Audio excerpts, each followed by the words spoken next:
You mentioned taking that step of free will and telling your boyfriend at the time that you weren't attracted to him. I did that a couple times with a couple people, except I didn't know how to phrase it other than like, I don't think God wants us to be together or something like that. Like, it didn't occur to me there could be any other reason. It was just like, I don't feel like this is God's will, you know? Wow. Yeah.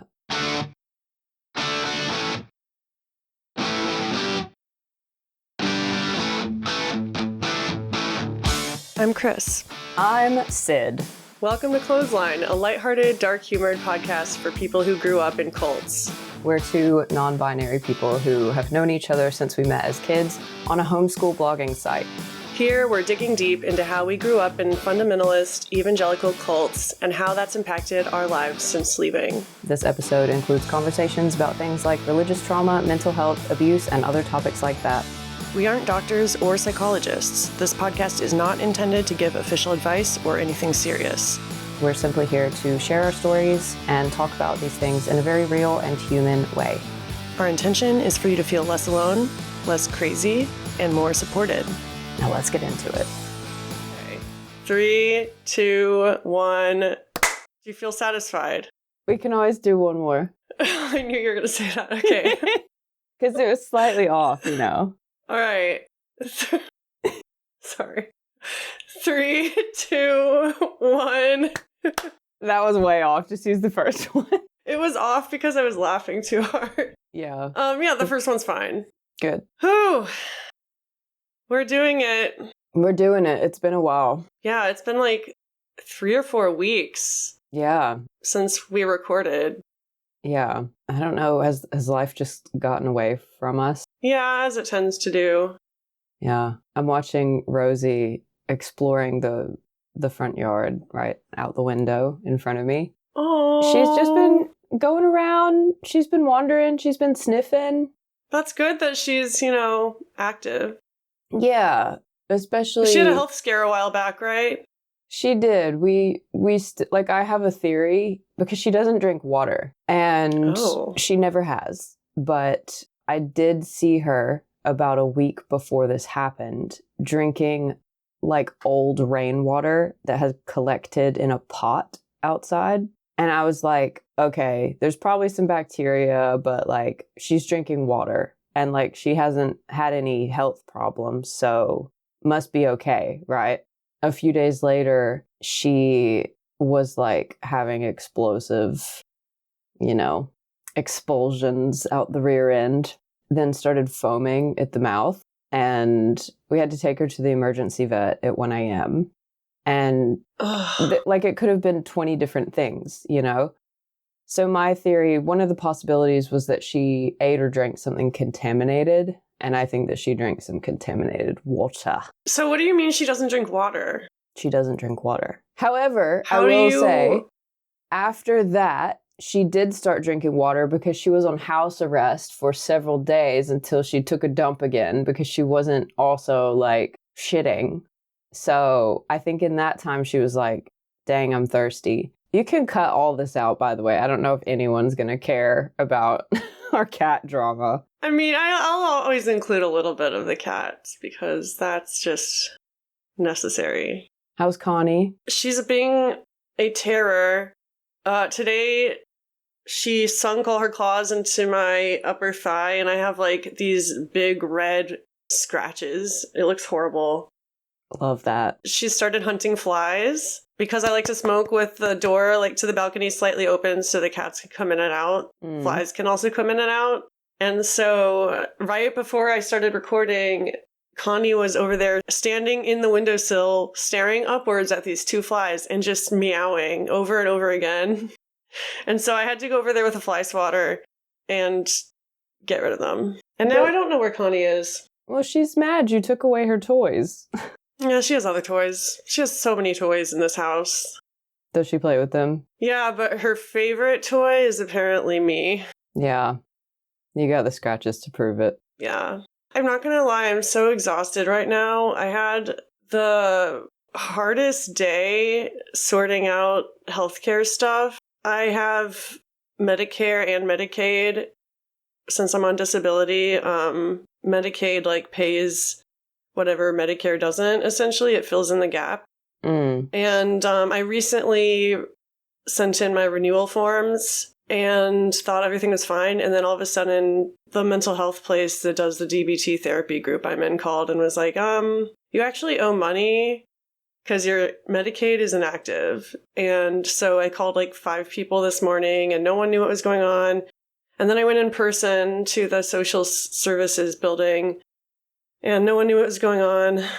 And to make matters worse, they called my name at the very beginning and I didn't realize it. And so I was there for like 2 hours just waiting to hear my name be called. Oh, no. But it's fine. We figured out they didn't get the form because I uploaded it online. I may have to like just reapply. But in the meantime, I can't go to therapy group because I would have to pay. How long does it take to process, though? Is it just a couple weeks? Yeah, it can be fast. It can also be slow. It's really hard to say. This whole disability process has taught me that there's really no rhyme or reason to it.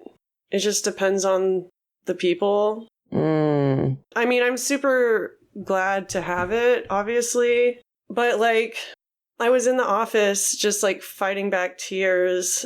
And I also cried at my desk this morning. And I was thinking about, like, this ties into our podcast, actually. Because I often feel helpless and patronized when I'm out and about doing business, adulting, as it were. I feel like an imposter. I feel like I'm behind everyone else. And it reminds me of being a teenager and feeling that same way. Like, I don't know about you, but I felt like that pretty much my whole life. And it's because we were taught, like, not to trust ourselves. And I don't know. In some ways, I really feel like I wasn't prepared for the real world. And when it comes to like executive functioning, it's a nightmare. And I don't want to blame it all on our upbringing because neurodivergency is a thing and mental illness is a thing. But what do you think about that? I mean, I definitely felt unprepared, for sure. Like, as you were saying that, I was like, I think that we were very, very well prepared if we had stayed in that bubble. If we had stuck with this belief system, with being a missionary or working in a church or doing something like that, you know, I think we would have been fine because we would have had that church community to fill the gaps of what we couldn't do, you know, and, you know, I mean, of course, there still would have been a learning curve, but I think that at least for me, in a lot of ways, that I was trained in certain things growing up. It was preparing me to stay within this bubble. And things got really complicated when we left the bubble because now all of a sudden, not only, I'm not even just talking about like physical stuff, you know, like healthcare and that type thing. I'm also talking about like the mental unpreparedness really combined and I guess intensified everything else.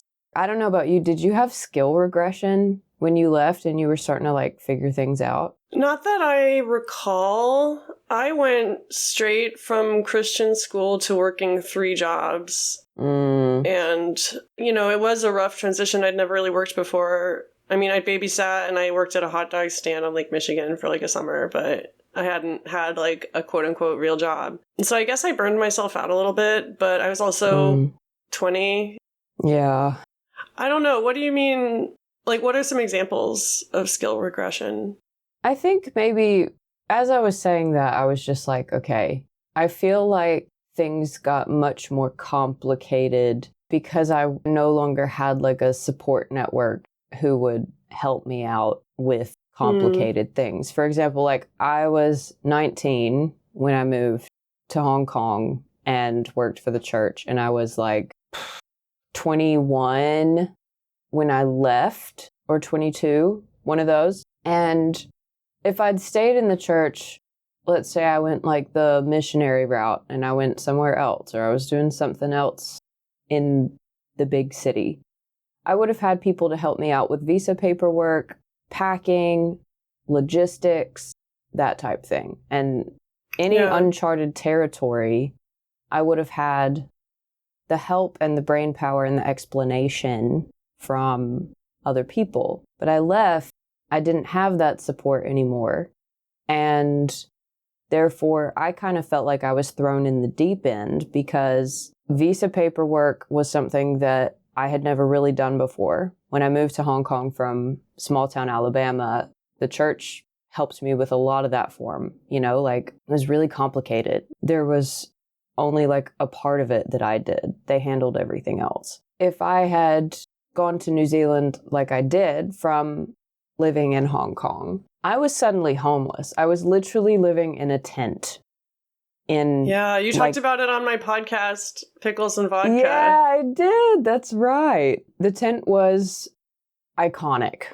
It was both the best and the worst time of my life at that point. And there are some times that I miss living in the tent, like it was great. I was like waking up to these ducks trying to get in my tent to eat my cashew nuts. Like, it was wonderful. I was one with nature. However, I was also trying to run a company on the internet with someone who wouldn't even take me to the grocery store. So that sucked.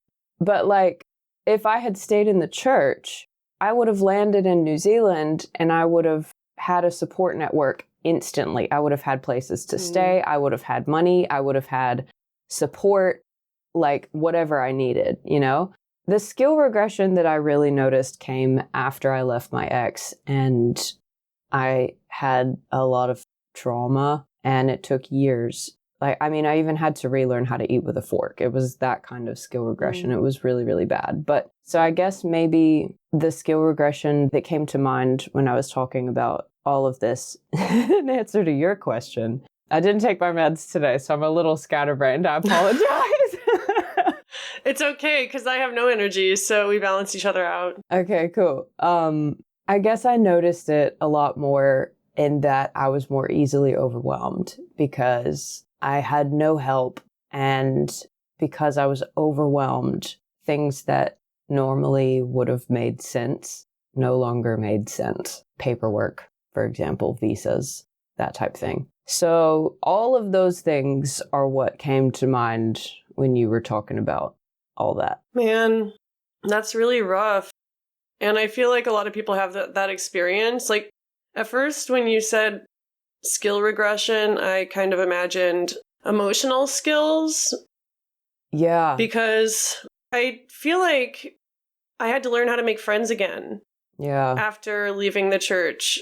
Because all my friends had always, for the most part, been Christian, homeschooled, Bible college friends. And I was really lonely when I left. Like, fortunately, I landed in my aunt and uncle's house in Texas. They rent one of their bedrooms to me for $100 a month. And then at the end of the year, they gave it all back to me. No. It was like teaching me a lesson in savings or something. That's I was really 21. Sweet. But like, my uncle was the one who taught me how to do taxes. Like, I had never learned about any of that stuff. And like I said, I was so lonely. This was 2013, the last time I smoked cigarettes. Before now, I would buy a pack of cigarettes and I didn't even like them. And I would just like walk around listening to my iPod and crying and smoking cigarettes in the rain. I have this very vivid memory. Yeah, it was a rough time. It is, I will say, very cinematic though.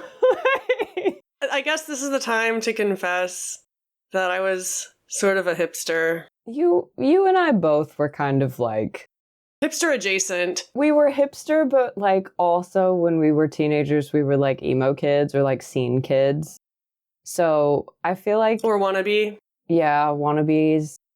So I feel like you and I always had this kind of like, oh, we grew up in the golden age of emo kind of edge, but we also were like, very hipster with our kind of vintagey vibes.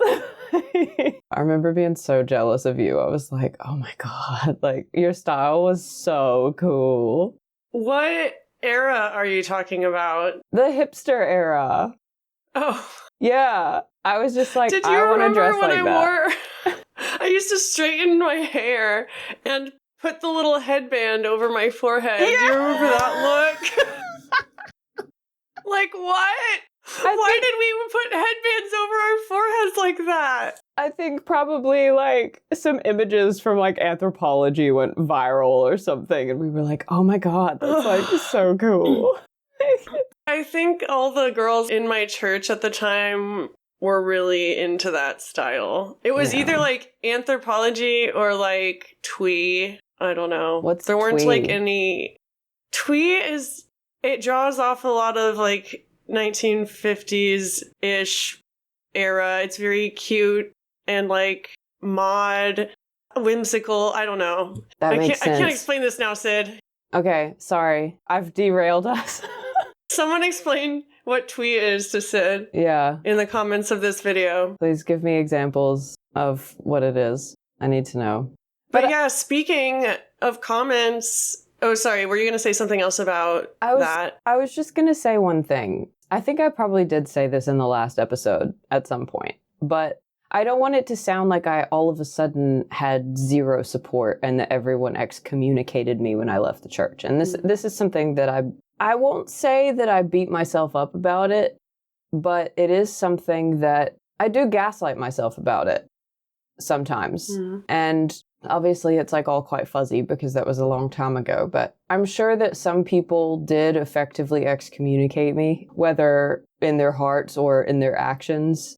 But I also feel like I was very embarrassed to leave the church. And so to a degree, I felt like I excommunicated myself. I guess the thing that I gaslight myself about is still, even after all these years, just being like, did I get myself into this mess? You know, like, was I really just getting what I deserved from leaving this community and this belief system? And I don't know at any point in time if people that I know are going to listen to this episode, you know, who knew me back then. But again, I probably said this in the last episode or something. I can't remember. But like, you know, I definitely don't ever want it to come across as like I'm blaming them for abandoning me. Right. But I do remember feeling very alone and like I had no support. And yeah, that's something that through recording these episodes with you, I'm still working through kind of that guilt, I guess, and like how much of it was my fault. Maybe all of it was my fault. But I was also in a very clearly toxic relationship. And I know some people expressed concern to me, but that's where it ended, you know? It was just a whole like situation with a lot of variables and a lot of factors, and it's nuanced, like everything. Yeah. There is no all or nothing. Nothing is all your fault or all someone else's fault. Exactly. And also like my frontal lobe was like barely developed. Like I don't even think it was done developing. Okay, I was gonna say that, but I didn't want to come across as like misogynistic, but like, yeah, that is a factor. Yeah. We do dumb shit in our early 20s. Not to excuse people who prey on people in their young 20s. Yeah. But I think that it's been really good to like reflect on all of these things with you because it's helping me, I guess, get more clear on, you know, instead of like if I was kind of going through all of this by myself, I would probably be like beating myself up about all of this and be like, everything was my fault. But, you know, processing this stuff with you, I would never tell you that it was all your fault. You know, like everything is nuanced. And that conversation about harm reduction is still in my head. And it like literally every day. Speaking of which, I'm wearing my Safe Spot shirt today. Oh, cool. Safe Spot. What's the phone number? 1-800 972-0590. If you haven't listened to the harm reduction episode where Chris talks about their experience with Safe Spot, go listen to it. Yes. If you are a person who uses drugs or you love someone who uses drugs, send them to Safe Spot. They're great. Mm-hmm. But yeah, everything is nuanced and nothing like, I would never tell a friend of mine it's all your fault. Like I would never, ever repeat the things I say to myself to even my worst enemy. Yeah. You know? Yeah. It's really fucked up. Yeah. But speaking of fault, one thing I wanted to talk about today is Calvinism. To back it up, you posted a really great thread asking a question, and I want to try to pull it up. I honestly have been so busy. I've only skimmed the comments, but I've seen people like replying to other people, like supporting each other, and it just was like, oh my God, I'm gonna have a feeling. You said, calling all those who grew up in fundamentalist evangelical Christian cults and survived purity culture, what's something you need to get off your chest today? We got lots of answers. A lot of people said that they were not prepared for a future that did not involve the church. Yeah. And so they felt like they didn't know what to do. That's kind of what we were saying earlier. So this one really hit me in the feels. I can't pronounce their username. It's like MARJOLIJSTJE. And they say, having grown up in a Dutch Calvinist church, that it is immoral to raise a child with the idea that it is sinful simply because it was born, and that if you teach children that God knows even your deepest thoughts and that thoughts already can be sinful, you get adults who are perfectionistic and feel like they never do anything right. Combine those two things and you get a girl who falls in love with a girl and then realizes that she is sinful forever and can never ever make it right again. So, have you heard of the term original sin? Oh, yeah. Oh, yeah. Did you read about TULIP? No! That's the main part of Calvinism. What the fuck? I just read the Wikipedia page, to be honest. Look up TULIP. TULIP, Calvinism. Oh, yeah. Your brain is about to explode. We're getting a live react here. Okay. Oh my god. What? LearnReligions.com is blocked? Okay. Did you The set 5 points of Calvinism. TULIP. Total depravity. Mm-hmm. Yes. I knew about that one. Unconditional election. Yes. Limited atonement. I need a refresher on that one. Irresistible grace. Also same. I don't really remember that one. And perseverance of the saints. I don't know if I ever learned that acronym. That's some deep Calvinist shit. Does it offer an explanation of those things? This is the Wikipedia page, so there's like a lot of text. Do you want me to just like go through them? I think it would be interesting because there's a couple that I could also use a refresher on. Okay. So today, kids, we're learning about Calvinism, starting with TULIP. So the 5 points are total depravity, which asserts that as a consequence of the fall of man into sin, every person is enslaved to sin. People are not by nature inclined to love God, but rather to serve their own interests and to reject the rule of God, blah, blah, blah. This one, That's what we're that fucked. means. We're fucked. Naturally. And there's nothing we can do about it, no matter what. Yeah. Yep. Just by being human. I talk about this on my other podcast all the time, and I think Lauren's tired of hearing about it because she doesn't understand. Well, she does, because she grew up Catholic. But, like, it still affects me so much, just this lack of trust in myself because I'm human, and also lack of trust in others, which leads to trouble with empathy. It makes me more nihilistic and cynical. How does that affect you these days? Just a lot of self-judgment, you know? Like, no matter how good of things I do, I'm still fucked. And yeah, again, like that guilt from leaving this belief system and the ripple effect of that in my culture of origin is still something that I kind of hold over my head a lot. When I hear about total depravity, it's like, for some reason, that's the one that, like, I don't know, it's the one that stuck in my head, so it must have been the one that my parents and our community talked about the most, because I think same. if you talked about how fucked up you are, then that only implies that you're increasingly grateful for being saved by these spiritual figures, you know? Well, that brings us right to the next point, which is unconditional election, which asserts that God has chosen from eternity those whom he will bring to himself, not based on virtue, merit, or faith. Rather, his choice is unconditionally grounded in his mercy alone. God has chosen to extend mercy to those he has chosen and to withhold mercy from those not chosen. That's predestination in a way. It's so confusing to a kid to hear that everything that will ever happen has been set in motion by God. You can't change anything. And God has chosen who is saved and who is not saved. And you just have to have faith. I would ask my dad, like, so why do we need to evangelize if everything is already going to happen the way it is? And his response would be, well, maybe God has a purpose for you to save. Like, what if he is speaking through you to someone? Basically, you're a tool. Yeah. I mean, I will say unconditional election, I think, correct me if I'm wrong, I think that more implies who gets to heaven, whereas predestination is not only who gets to heaven, but it's also every single thought you have in your entire life is already decided. So it's like there's an overlap.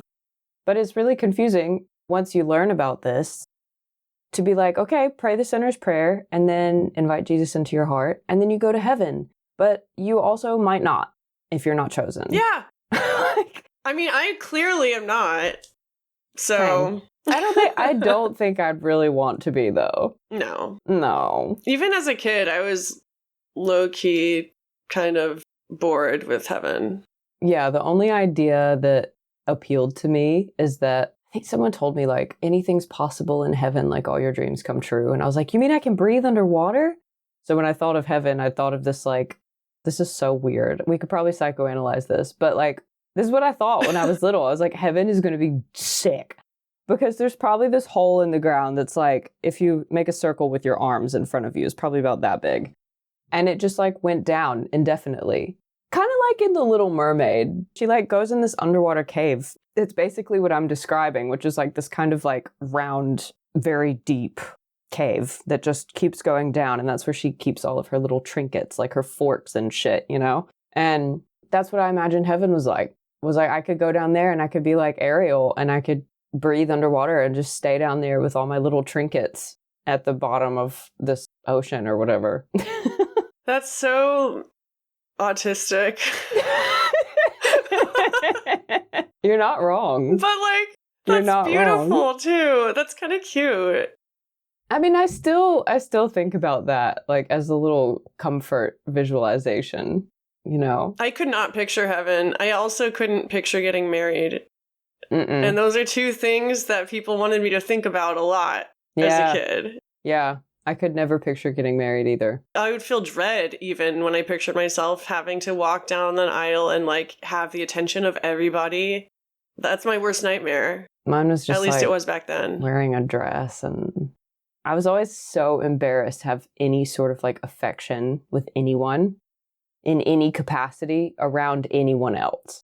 And the idea of like having to express emotion and like hold someone's hand and then kiss them in front of everyone, I was just like, Yeah, same. No. It was embarrassing. So until a few years ago, I had never been to a secular wedding. I had only been to Christian weddings.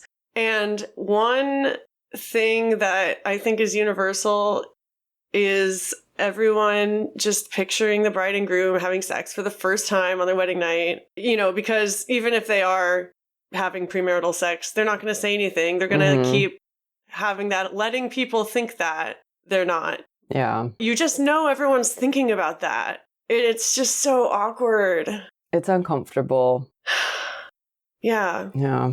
Yeah, and there usually isn't an open bar. Yeah. Anyway, back to TULIP. Oh, yeah. I was just thinking about how wasted I got at my sister's Christian wedding. You've referenced that, but you haven't really told the full story. I didn't actually get wasted, but I definitely got tipsy, for sure. It sounds like someone went into heathen party mode. There was a bit of heathen party mode, just a little, but I had to rein it in. HPM. No one was on my level, though. So I had to keep it to myself. Well, it's contagious, so hopefully they were okay. Yeah. Hopefully they didn't stumble later that night. Oh, they probably did. I hope they did. I hope I made people stumble. Just so we're clear, we don't mean physically stumbling on the ground. Not physically, in the spiritual way. The spiritual stumbling. Yeah, nothing leads to stumbling like heathen party mode. Limited atonement. Limited atonement. Oh yeah, this was the other one that was talked about all the time. So this implies that only the sins of the elect were atoned for by Jesus' death. Could you explain that in 5? If you're one of the chosen ones, your sins were paid for. If you're not, you're fucked. It's just like a little subclause. So then what's the point of having faith? Because you might be chosen. You have faith. But what if you're not? What if you have all the faith in the world and you're still not one of the elect? What's sucks for the you? Point? Oh, God. Yeah, I know. It's wild. Okay, the 4th point is irresistible grace. The saving grace of God is effectually applied to those whom he has determined to save, that is, the elect, and overcomes their resistance to obeying the call of the gospel, bringing them to a saving faith. So this means that when God sovereignly purposes to save someone, then that individual will be saved. So basically, he's gonna save you whether you want to or not. Yeah, you can't back out of it. So there's no consent? No. To being saved? Mm-mm. And but they also, label it irresistible grace? Yeah, because you cannot resist it on any level. That's fucked. Yeah. Oh my God. This is not to deny the fact that the Spirit's call can be, and often is, rejected by sinners. Rather, it is that inward call which cannot be rejected. Well, Perseverance of the saints. Last one. Oh, this is the one that says, if you fall away, then you never had true faith to begin with. So the saints are those who God has called, and they will continue in faith until the end.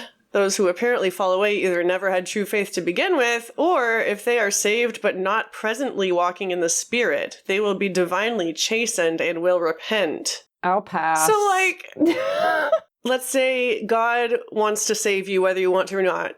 But what if you're a gay heathen and you try to leave, so you're not walking in the Spirit, but you're still considered saved according to the perseverance of the saints because you're chosen by God, but you still have to be punished and made to repent? That's what it sounds like to me. It's just, oh my God. It's it brings to mind this image of a really torturous conversion camp, reconversion camp, where it's you've fallen away and now we have to purify you, and they extinguish all the shitty parts. It's you don't have any say in this because you're one of the divine chosen and you're going to get to heaven whether you like it or not. Or even family, the concept of family, you're always going to be family, we'll always love you, but, if you start acting in a way that we deem wrong, we're going to punish you. It's a fake acceptance. It's a conditional acceptance. And I also apply that to the jobs who are we're all family here. But then if you do something to piss off a manager, you turn around and it's just a stone wall. And yeah. So that's the TULIP. I don't like that. No, I remember I had this friend when I was a teenager that I met at this, I think it was a walk to Emmaus, but for teenage Christian girls.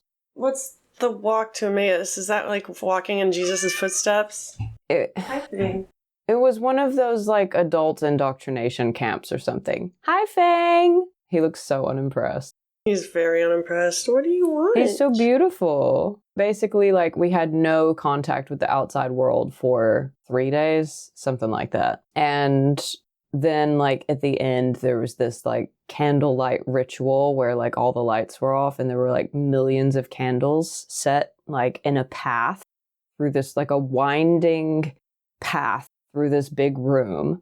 And that's when, all of I don't think men were allowed. So I think all the moms were there. And basically, all of the teenage girls that had gone through this camp would, slowly walk as everyone else was chanting down this winding path lit by the like millions of candles up to this giant cross in the middle of the room. Honestly, like I blocked out a lot of it. Yeah, it was like literally like full like cult ritual, like freaking crazy. It's like Handmaid's Tale type shit. Yeah. And so I went to this chrysalis thing and I met a friend. I think that's where we met. Anyway, so she was not raised Calvinist, but she had this like gigantic book about like the Presbyterian theology. Like it was really fascinating to her and she wanted to learn more about it and possibly like quote, quote, convert to Presbyterianism. And I remember she would call me. I was like a big theology nerd. Like I knew all the ins and outs of everything. Like that was my jam. And so she would call me and she would just like ask me about all these things. And I remember like when she hit the predestination part, it really fucked her up. And she was like, so you mean that I've devoted my entire life to the church and I still might not make it to heaven? Like she couldn't understand the concept. And she asked exactly that, like, what's the point? Like, if everything's already been decided, then what am I doing? And I remember that like no one had ever posed those questions to me. And that was the first time that I felt really stuck. And yeah, it's like, I don't know, like it just sucks for you, you know? What can you do about it? Nothing.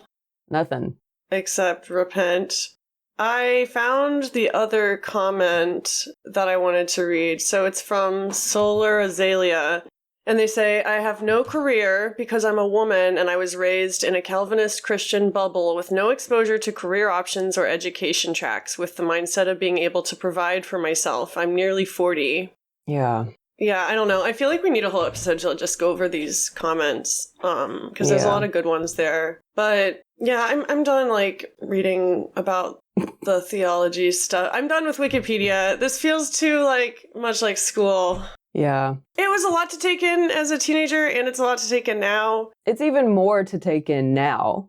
It's even more. Because now we know it makes no sense. And it's so self-important. Like, all of these texts and, like, covenants and creeds, it's all so self-important. Yeah. And for what? Like, I don't know. It feels like all these men trying to impress each other. It's just a big dick swinging contest. Like, who can be the most devoted? John Calvin came along and was like, it's me, final boss.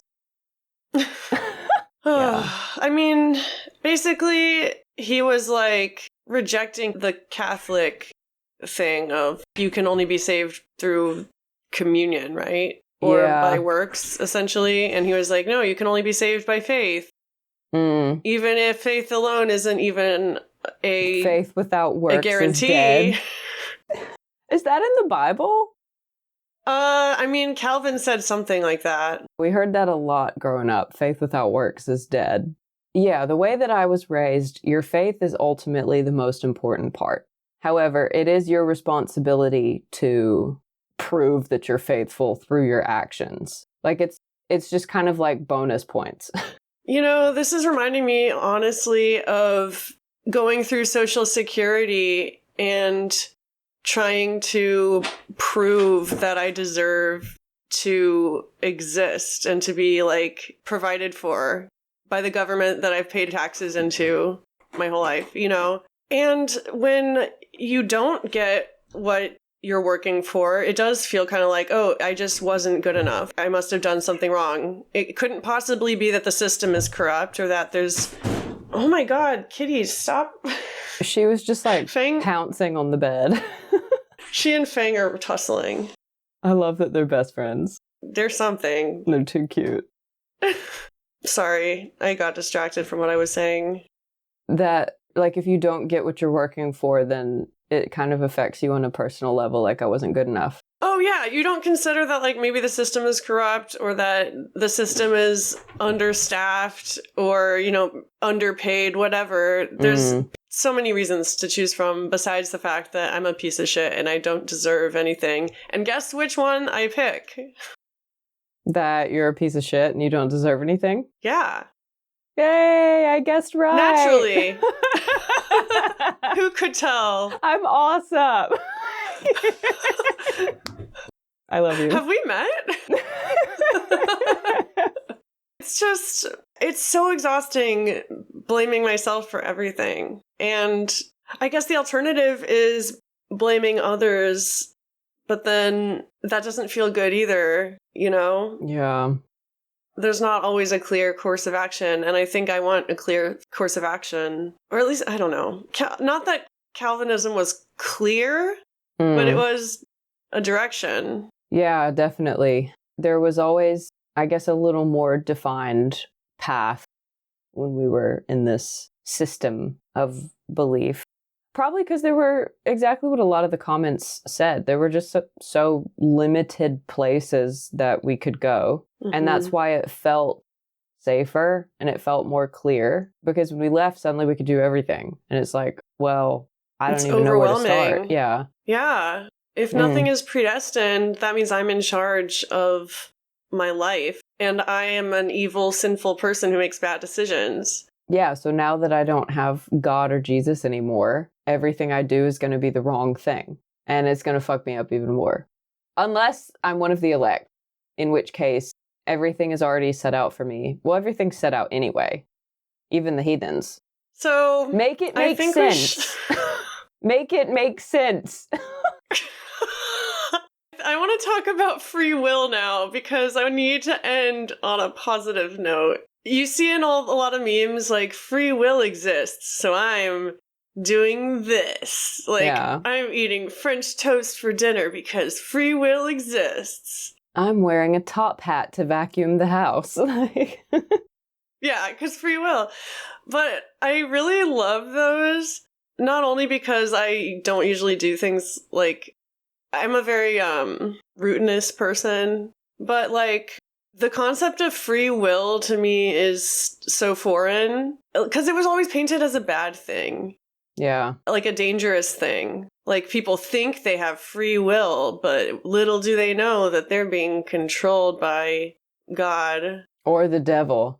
Or the devil. Yeah. I never understood that either because it either meant God was giving people to the devil or the devil was more powerful than God, which doesn't make sense either. Yeah.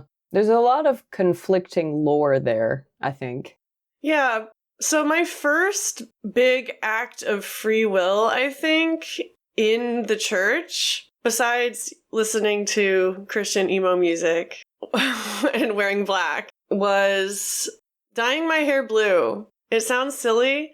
I was 19 years old the first time I colored my hair. And it was a dip dye, because dip dye is really in, and it was like low stakes, because you could just cut it off. Yeah. So I like did the Kool-Aid dye onto my ends, and like I had blue hair. Kool-Aid dye too. Yeah. And I felt so badass. But that was like, oh shit, I have free will. What about you? Do you have any moments like that? That's a really good question. I never even thought about it. Or like, even recently, yesterday, I was supposed to pick up my bicycle from the shop. I had told the employees that I would be there that day. And it was pouring rain, like there was a flood warning in effect. And so at first I was gearing myself up to go out in the rain. I was like, I gotta do this because I said I would. And then I was like, wait a second, free will exists. I can just call the shop and say I'm coming tomorrow. And I did, and they were fine with it. Yes, I was like, hey, I'm coming in tomorrow. And they were like, yeah, this rain is crazy. And so it was fine. But that's a tiny example of exercising my free will. Yeah, that's so true. Like, even those little decisions. I don't know, like, it was very weird because I was always regarded as, like, a creative person. So it wasn't like that huge. It was more of a huge deal when I did the Kool-Aid dye thing on like the underside of my hair because I'd never dyed my hair. So that was just a new experience, you know? But I don't know, like I was just always a bit weird and no one was really surprised when I did interesting things, you know, when I wore interesting outfits or wrote weird things or something like that. Yeah, I don't know. I mean, coming out as queer even just telling my boyfriend at the time that I wasn't attracted to him. I was like, I don't have to do this. I could just keep carrying on in this life. Maybe it is a phase, you know? And yeah, I think it's those moments where you have that choice and you make a decision for yourself. Like, not that either choice is necessarily wrong or right, but you know that things could go in two very different directions and you make a decision. I feel like I've only done that a few times in my life where I've made a decision like just for me with my free will. It feels scary, but I don't know. I feel like I have my own back, kind of. Speaking of trying to get to a place of trust with myself, I think every time we exercise our free will, it does build up a little bit of trust. That's true. Because I, especially being on the spectrum, like everything has to fit in like a neat box. And I have to do these things. Like I have my routines and I have to do these things at this time and I can't reschedule appointments. And, you know, like it's easy for some things and it's impossible for, like, it doesn't even occur to me that I can do the laundry tomorrow. Like I have to do it you know? That's how I feel about dishes. You mentioned taking that step of free will and telling your boyfriend at the time that you weren't attracted to him. I did that a couple times with a couple people, except I didn't know how to phrase it other than like, I don't think God wants us to be together or something like that. Like it didn't occur to me there could be any other reason. It was just like, I don't feel like this is God's will, you know? Wow. Yeah. There was a deep part of me that knew that that was bullshit. And there was the other part of me that was like, but I don't have another excuse because it's not enough to just not be attracted to someone or not want to be with them anymore. Like that to me was like sin adjacent, you know? So you have to put it in the terms of like, is it God's will or not? I would say like the biggest thing that I did that really felt like taking control of my own life for the first time was not going to Hong Kong. So like I was with someone for at least a couple years. And it was for who I was at the time, being like very faithful and very Christian and conservative and all that. Like it was an amazing relationship. And I look back on it very fondly to this day. Like it was so healthy. There was great communication. You know, we really prioritized each other. And it was a beautiful relationship. He was in the Navy, and it so happened that after my first 6 months of Hong Kong, when my visa ran out and I needed to go back home, that was almost to the day when he got out of the Navy. So we had kind of broken up before I went because it's like, I'm going to Asia. Like, what's the point? But I came back home and we kind of tried again, and we really did love each other a lot. Again, I'm 19 years old at this time. But I knew that I needed to go back. I needed to live there. I needed to live in Hong Kong and I needed to go back. And it just had expanded my world so much. And that was a really hard decision, being like, I'm choosing my life over a life that we always hoped that we would have together. It was a really difficult decision, but it was also extremely gratifying in exactly, you know, kind of what you experienced as well. Like, I'm controlling my life. I'm taking the reins. And, you know, at the time I thought, this is God's will, you know, I'm supposed to go back. And that was the justification. But I really felt like I was making a decision without, you know, letting the outside voices influence that. So that was probably the first time that I experienced that feeling that you were saying. It was good. Yeah. Yeah. Yeah, it's crazy to think of how your life could have changed if you hadn't made that decision. Wow, we've done a lot of things. Yeah, we've done a lot of things. I feel like I've talked a lot today. No, we both have. Also, this is a fucking podcast. You're supposed to talk a lot. I know, but I haven't been like dominating. Like, I feel like... No. Okay. It'll ebb and flow, you know? That's how conversations go. I have the words ebb and flow tattooed underneath my boobs. Do you? It was very random. It was like right after I got out of residential treatment in Seattle, which that had been another really big decision. I didn't know anyone in Seattle. I'd never been to Seattle. I just made the decision to go there because it was far away. It was not the first time I made a decision for that reason. I don't regret either time, and I was miserable. But with that said, like, I don't think I made the wrong choice. I don't think I abused my free will there. Because now I'm the person I am today, and I can make better choices, or, you know, because of the... Oh, Connie! It's so weird. I saw Connie like pounce up on the bed at almost the same angle where Rosie is out the window. So it was like two calico cats just like moving in the same direction. Oh, we are so lucky. God, I'm trying to think of where I was going with that. You don't feel like you were abusing your free will by going far away and getting ebb and flow tattooed under your boobs? Oh, yeah. So I moved to Seattle. I was miserable. I almost died. I was in residential treatment. And then I got out and I got that tattoo because of literally what we were just talking about. You can't make the perfect choice all the time. It's just impossible. Yeah. And people you trust disappoint you sometimes. So we're going to disappoint ourselves sometimes. But the key is not to like flagellate yourself afterwards, you know, or even like repent. No repenting. No repenting allowed. We're all just doing the best we can at the time. I mean, I look back and I'm like, why the heck did I do that? I was doing the best I could.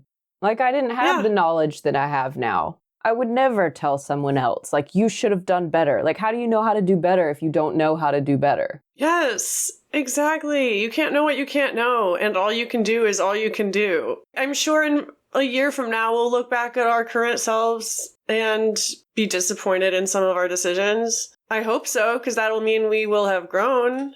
Yeah, that's a good point. Oh, I need a cigarette.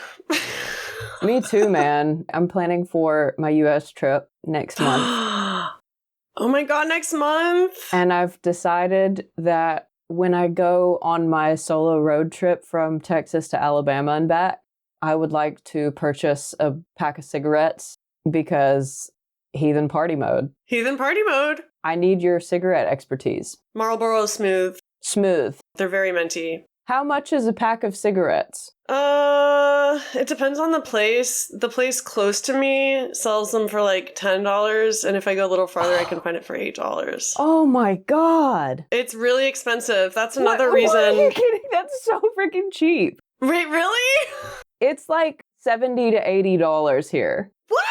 The rollies are more expensive, like for being like already rolled and then only being a certain number in the box. So most people buy the pack of tobacco and then the rolling papers and the filters, and that's going to be $70 to $80. Yeah. Well, that makes sense. I mean, we sell the big bags of tobacco too. I have a friend who rolls their own, and so they just have a bag of tobacco they carry around with them and like rolling papers. Yeah. And I don't know how much those bags cost, but probably closer to 70 than I'm talking about like the little pack of however many cigarettes come in a pack. 12. Yeah. Like the pre-rolled ones. Yeah, those are going to be around 50 here. What the fuck? Yeah. How much is a vape? I was like, whoa. You can get vapes pretty cheap. You can get vapes for like $20. And then okay, like, that's about the same. So that would be like 13 to 15 US, maybe. And then it's pretty cheap. Depends if you have the pods or the juice or whatever. But New Zealand's trying to discourage people from smoking and vaping. So I think disposable vapes are no longer on the market. I'm using a lot less nicotine now that I'm smoking because I can't do it at my desk all day. Yeah. I have to like go outside. Yeah, definitely. I want to get a pack that way, like I can fully decompress when I stop to stretch my legs or get gas or whatever, you know? Because otherwise, what am I going to do? I'm going to stand there and then get anxious because I don't have anything to do. I'm not going to get into reading mode, so I might as well, you know, inhale some chemicals and get some nicotine in my system. Hell yeah. I don't get addicted to substances like that, you know? It's I don't know, like I might want it, but I think that being raised Calvinist is like giving me like titanium, iron, stubborn will. So like for me, it's the opposite. I'm like, I was born to abuse drugs, baby, because I'm a human being. But, like, it's bad because I literally, like, restrict myself and like don't allow myself to indulge in anything in my entire life. Like literally nothing. So you're saying we're literally two ends of the spectrum? Yeah. Because I don't deny myself anything. I want to be more like you. I want to be more like you. Together we make the perfect you. I don't know about that. We make a pretty moral fucked up of the human. Story. Everything has nuance except for us. Except for... And that's been episode 7 of Clothesline Podcast. Let us know how we triggered you. 7 is like a biblical number, right? Yeah. There's 7 of us kids, and so we were always told, 7 is such a good number. Oh, well, there were 3 in my family, so Father, Son, and Holy Spirit. The Trinity, if you will. The Trinity. Call me Father. My mom and dad have a mug at their house that I always use, and it just says Papa. Oh, why? Well, there's also a mama one, so I guess someone got them gifts like Mama and Papa, but I always use the one that says Papa, just like as a political statement, you know. Anyway, see you later, sinners. See you later, sinners. Thanks for tuning in. Bye. Bye. Clothesline Podcast is a labor of love by and for survivors of religious trauma. If you enjoyed this episode and want to support us, share Clothesline with a friend. To sign up for every new episode, subscribe for free at clotheslinepod.substack.com. Want to go the extra mile? Support us on Patreon and get access to bloopers, journal entries, and more. If you could relate to this episode, we want to hear from you. You can follow Syd on Threads at HouseGhostCreative and Chris at XCJumperX. We hope we'll see you next time.